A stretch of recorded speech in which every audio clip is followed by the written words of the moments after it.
Fast forward a couple years, and she is an avid reader, loves to read. You've seen her bookshelf. I consider that a huge win. But she has fallen in love with science. She is a strong math student, but she would never admit that she enjoys it. But it gave her the freedom to try things and to explore without measuring up to other people. And she has just thrived.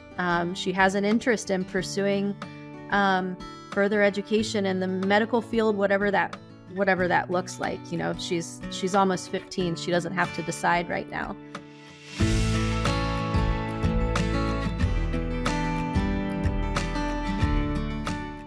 Hello, everyone, and welcome to the Zan Tyler podcast, where our goal really is to help you thrive in your homeschool journey.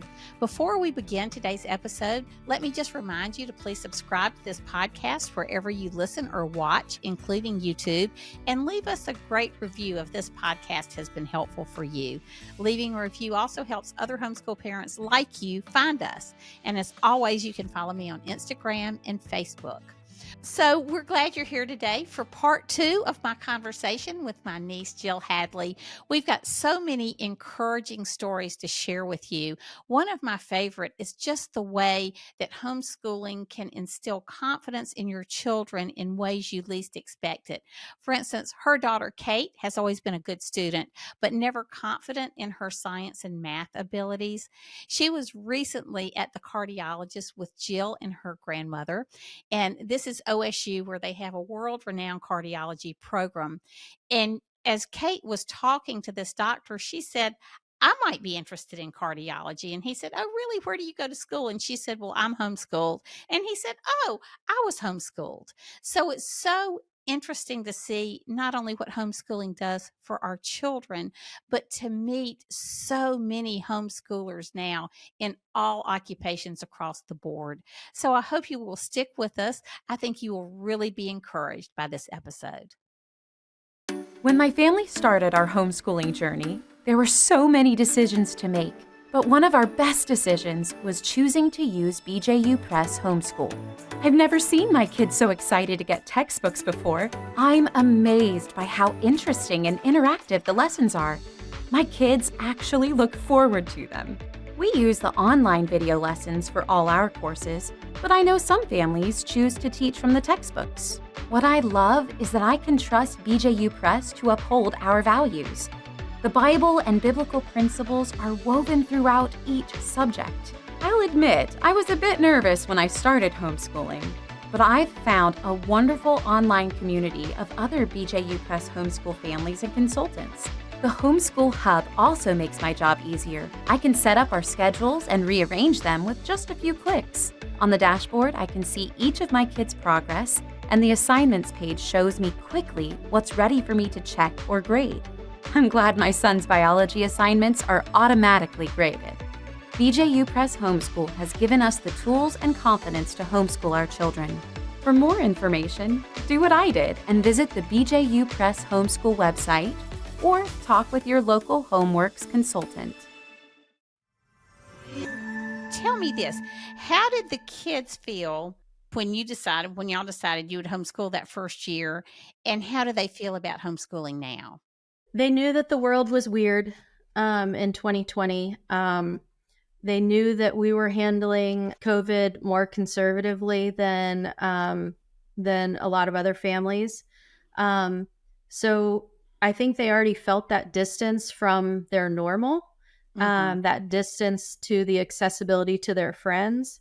And they were on board with giving it a try. I will say that we tackled that first year thinking that it was going to be a 1-year experiment, and then everything would be calm and peaceful. And we really thought that we would step back into our private Christian school. So, I mean, that's just how we were thinking about it and how we were approaching it. I know at first we tried to mimic what they were going to be doing in school and with textbooks and that sort of thing. And then we just decided, nope, we're going to do our own thing. We're not going to be held to what other people are doing when we have this year. And then when that year was coming to a close and we were starting to have those discussions, we included the kids in those discussions, and they said, independently, they were both like, no, we really like this. Can we do it again? And so we said, yeah, why not? And they said, why would we go back? And I was like, okay, let's give it a try. And then that gave us another year. And of course, things loosened up in the world in terms of what you could get out and do and feel comfortable about. We did not join a co-op because if there was a conservative group out there, it was going to be a homeschool co-op group. And so they were not meeting in 2020. And that was just fine. We had each other, and we navigated wonderfully. I did take a minute and ask the kids what they liked about it and how it's changed. And I was really interested in what they had to say. I thought I could answer for them, but you should never do that. That's because exactly right. Yes. Every time. My son said things like the flexibility to travel, which of course we had mentioned earlier that we did practically right away. He also enjoyed being able to work at his own pace. Sometimes that was a slower pace. Sometimes that was a quicker pace. But just having the autonomy to say, I just really want to do these 2 subjects this week, and then next week I'll catch up on the other 3 or 4. And they knew what they needed to get done. I didn't have to stand over top of them as much as I did like that first year, probably. Right. Because they needed to have some choice in that and take some ownership. And they did. And they really handled that really well. My son also said that he really enjoyed consistently being the smartest person in his class. That sounds like Will. And if you guys had the pleasure to meet him, you would understand that was said with a lot of sarcasm. But he, I asked him, he's getting ready to finish up high school and getting ready for college. And I said, well, does that mean you're preparing your valedictorian speech? And I think he is. So I'm going to put him on the spot. Good. Well, I want to hear it.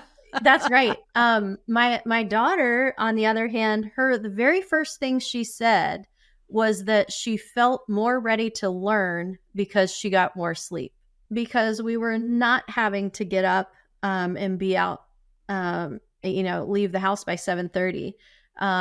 She was, and teenagers need a lot of sleep, and their hours are naturally different. One thing I just wanted to say is when the boys were in high school and I was homeschooling, I read this research article. I wish I could put my hands back on it. And they said 2 of the things that teenagers need the most that they can't get in an institutional setting is a lot of sleep, and they need good lighting and a lot of natural lighting. And I just thought that was such an interesting study. It wasn't done by a group of homeschoolers. It was done by 2 scientists. Right. And I just thought, okay, there's an amazing statistic for you. And you can control those things when you're homeschooling. And you can make sure your teenager gets a lot more sleep. You can. And when they're ready to get up and ready to learn, they're ready to learn. You can get a lot more done when you're not dealing with a tired, groggy student. To me, that's so interesting to hear from Kate, because she has a comparison to make. Some kids who have been homeschooled all their lives can't make that particular comparison. So I just find that so interesting that she recognized that. I did too. Some of the other things that she mentioned was the ability to work ahead and prepare for a trip, or work ahead and prepare for a lighter Friday, because again, she knew what she needed to get done. I helped them, complete a schedule or an Excel spreadsheet to know what lessons they needed to be done by the end of the week. We would meet on Mondays and go over that. We would meet on Fridays and see how we did and what adjustments we needed to make. But in between Monday and Friday, I kind of gave them the freedom to figure out when they wanted to do it, or in what order they wanted to do it. So she loved that. She, if she had something coming up on Friday, or she just wanted a little bit lighter day, she knew that she could work and double up in the days leading up to that. And she liked that. So not every day was the same length. That was an adjustment for a mom of kids that were in school all day and always done at 3, to be able to realize that, yeah, we did get everything done. And, it is 1:00. That's Right. fine. Yes, that's right. Um, It gives you a lot of extra time to live life and focus on their interests and serve other right, people. Y'all do a right. ton of service in your home. I've always noticed Yes. you're doing things at the church. You've got people living Mhm. with you, or you have such an outward focus as a family. And I think homeschooling just makes that so much more possible. And it's It part of your does. curriculum, it's part of your school Right. day. Mhm. And I've tried to always I was, eating lunch with Kate just a little bit ago, and I grabbed a sticky note, and I wanted to write something down, and I was just thinking of the things that we've learned and the benefits of homeschooling, and one of those was the ability to be able to read your child and see what they needed that day and adjust, and you didn't have to check with anybody. You could adjust on the fly. I'm a firm believer in that if a kid is not feeling it a certain day, and you can make them push through, and you can get half the amount of work done and it take all day long, and you're frustrated and your kid's frustrated, and for what? Now that's something I had to learn because I'm good at pushing them. Um, but I've learned over the last few years to just kind of read how they're doing, find out what's on their heart. Did they have a restless night? Are they wrestling with something that they're not ready to talk about, or just, just plain old, I don't feel like myself today. Mhm. And so they communicate that with me now. And so we just adjust. Say, okay, because you can take all day and get nothing done and nobody's happy. Or you can recognize that something's going on that's maybe out of your control and just take a break. And when they're ready to come back to it, whether it's that night or the next day, you can fly through work That's without right. even batting an eye. And so we've learned to do that. And some days we'll just be like, all right, well, let's go do something for somebody else. Let's help our elderly neighbors. Let's go sit by the lake. Let's go take a walk. Let's get out of here. And then let's come back to it. And you're still thinking about it. And, it just gets done a lot easier and everybody's a lot happier. But when they're in a traditional school setting, you have to go in order, the same order every day, or, um, you know, 2 days are alike if there's block scheduling, that sort of thing. And their days the same length. And I just realized, oh, I bet some of those days were kind of miserable when you That's just yeah. weren't feeling like you wanted to do that. And so we enjoy that flexibility, just to be able to read how they're doing, adjust. We still get all of our stuff done and more. Um, but the tension and the stress isn't there. Right, right. Mm-hmm. So I want to talk about Kate just one more minute, Sure. because when you started homeschooling, now correct me if Mm-hmm. I'm wrong, she wasn't. She was much more confident in her reading, maybe, than in math and science. Sure. And then Sure. what has happened during the process of your homeschooling her in high school? Is that still the Okay. case, or that changed? Well, she is an extremely interesting individual, and she is a very naturally timid personality. Um, Being at school all day, up until 5th grade, really wore her out. But that's what we did. So that, she pushed through, that sort of thing. She really hit her stride about 5th grade, I would say. But she didn't have on the outside what appeared to be a tremendous amount of confidence in her ability. Even though we saw it, her teachers saw it, it just outwardly wasn't expressed. Then we start homeschool. And I mean, not even halfway through that first year, I showed one of her former teachers some of her work. And she said, I wouldn't recognize this if I saw it in the classroom because I didn't get to. I didn't get to see her be free. And she was Interesting. no longer afraid to answer something incorrectly because there wasn't anybody around her for her to feel the stress. That's something she mentioned over and over again, was that she just didn't feel the stress or have the distraction that's in a classroom, a busy classroom. She no longer felt rushed to get work in because she noticed other people turning stuff in and she was still working on it. Which she did not have a difficult time in school. She just had a more timid personality. So fast forward a couple years, and she is an avid reader, loves to read. You've seen her bookshelf. Yeah, that's right. She's upstairs reorganizing it right now because the genres are messed up. And and I consider that a huge win. But she has fallen in love with science. She is a strong math student, but she would never admit that she enjoys it. And maybe she doesn't, but she's good at it. But it gave her the freedom to try things and to explore without measuring up to other people. And she has just thrived.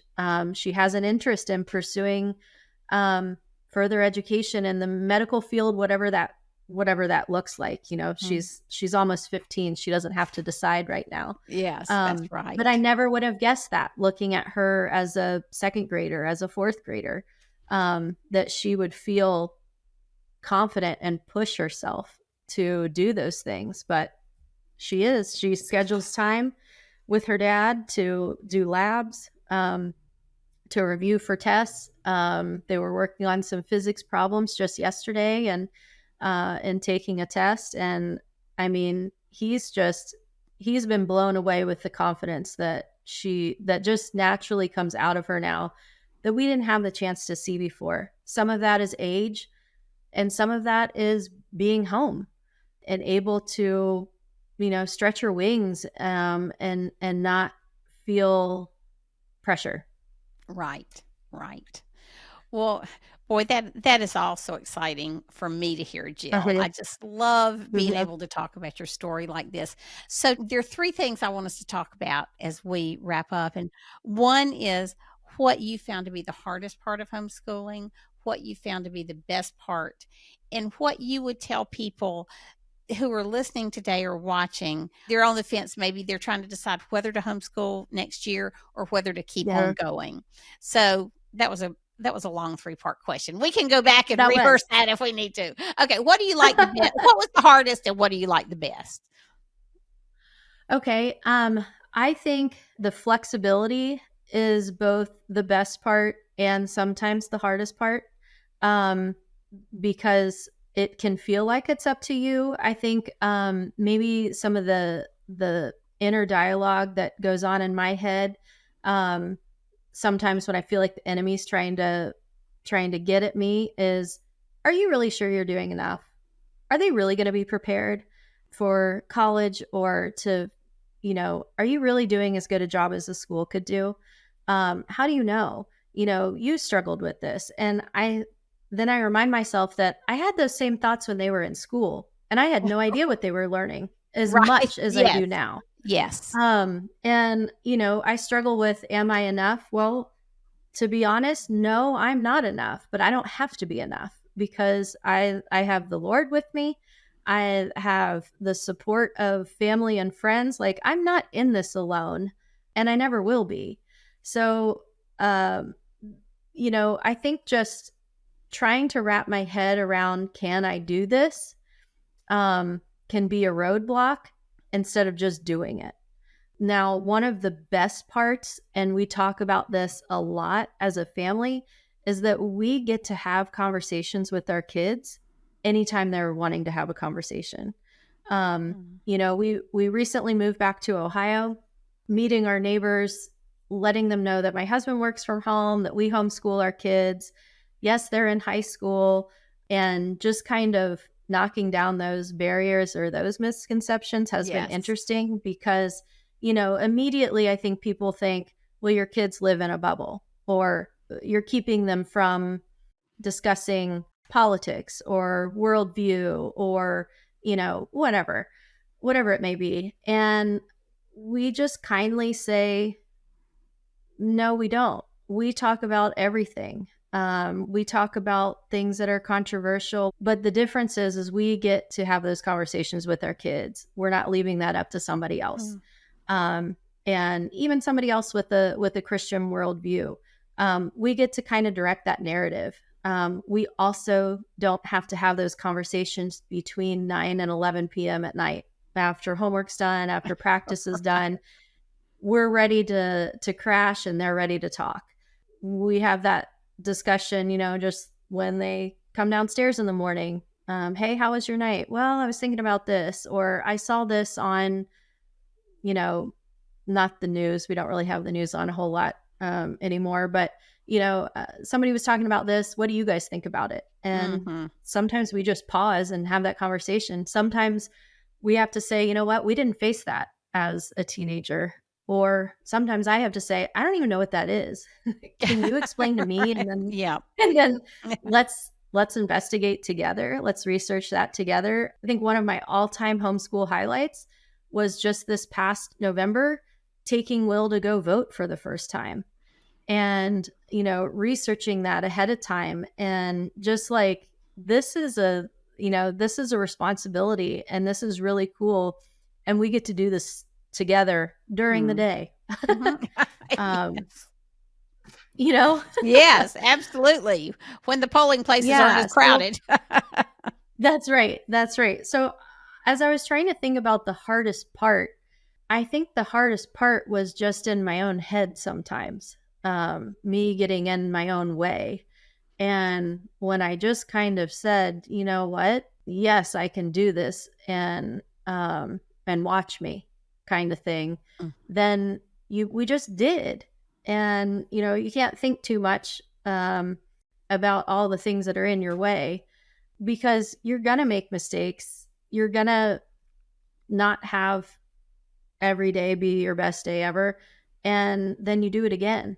And you do it again. And you realize that you've laughed, that you've loved, that you've learned. Probably the biggest thing for us is the stress level in the kids just was almost non-existent. Almost to the point where we didn't realize they were stressed before. But I just think the hustle and the bustle of a busy, a busy day, a busy school life. And then when that was taken back, and we had control over our schedule again, it was like, this is really different and so much better for everybody, really. Well, that is really powerful. And one of the things you said that I just want to park on for a minute is, if you're a mom and dad and you're out there listening or watching today, and you're trying to decide whether to make the leap into homeschooling or not, I just want to tell you that sometimes making the decision to homeschool is harder than the homeschooling itself. Because, absolutely. it's so, that decision is so stressful when you have family or friends who aren't supportive, and you're wondering, can I do all this by myself? But it's like you say, once you get out of your own way and say yes, then you can focus on, how do I do this, and get the help you need. So Right. I think that was really, really insightful. And if I can add, Zan, because of so many people that have gone before you, before me, before others out there deciding to do this, you don't have to do it all yourself. And you can ask a question, and there's organizations out there that have the information ready to send you, ready to talk to you about. You don't have to wonder, how do I handle this with my school district? You ask a question, you read an FAQ on a website, and you're like, okay, this is what I do. It's step by step. This is how I withdraw from school. This is the information I give my local public school. The scariness is really taken away, and it's just simply there's 3 steps, and this is how you do it. What I would say to somebody who's considering it and not sure is, why not? Give it a try. Make it a 1-year project if that's what makes you comfortable. But how could you regret giving it a try? And how could you regret spending that time one-on-one or one-on-two or whatever with your kids, because how can it fail, really? How can you, if you're investing the time and attention, there's no way that you don't come out on top. And I know we had talked about this before, but my son's a senior. He took his ACT. He's accepted into college. He's going on a scholarship. He's preparing to make that next leap. And at no point during that process did somebody kind of turn down their nose when they asked for a high school and he said homeschool. They were more like, oh, that's great. We love homeschool students. And so like those barriers have already been broken down. Yes, it's a leap of faith, but why not? That's what my kids say too. Every year when we revisit this, they said, why would we go back?